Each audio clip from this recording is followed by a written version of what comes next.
It's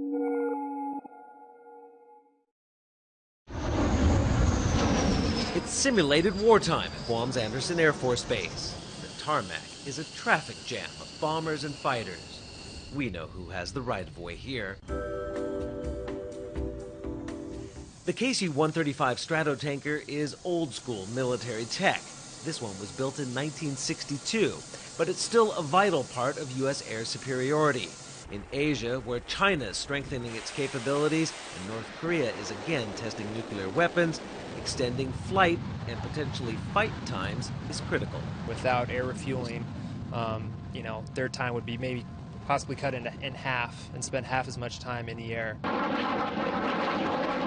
So as they go and dogfight, they burn the fuel much quicker, and we allow them to continue to tank fight, allowing them to extend their training time and maximize their time in the air. You've got to go fill up some birds right now. Yes, I do. The refueling station in the tail is cramped quarters. And here she comes, the F-15. I want you to have your undivided attention. Thank you, sir. They call it parking, as the supersonic F-15 basically crawls up to the pump at just 360 miles per hour. That's practically stall speed for these birds.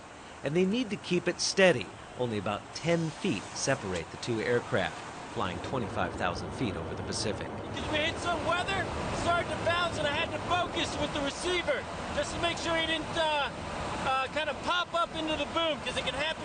Our biggest threat right now is ourselves, because of situational awareness and making sure we maintain that positive separation from the other tanker, the other receivers, and our receiver. I hope this never becomes routine for you. The fighters get their fill fast at 3,000 pounds of jet fuel a minute. They're latched on for only between 1 to 5 minutes before peeling away to rejoin their dogfights. We offloaded some 88,000 pounds of fuel this day, but we too got low on gas and had to skip a scheduled rendezvous with a B-1 bomber and head home, where we did in fact intercept a B-1. Where else? A taxiway traffic jam. Stephen Enkel, Bloomberg News, Andersen Air Force Base, Guam.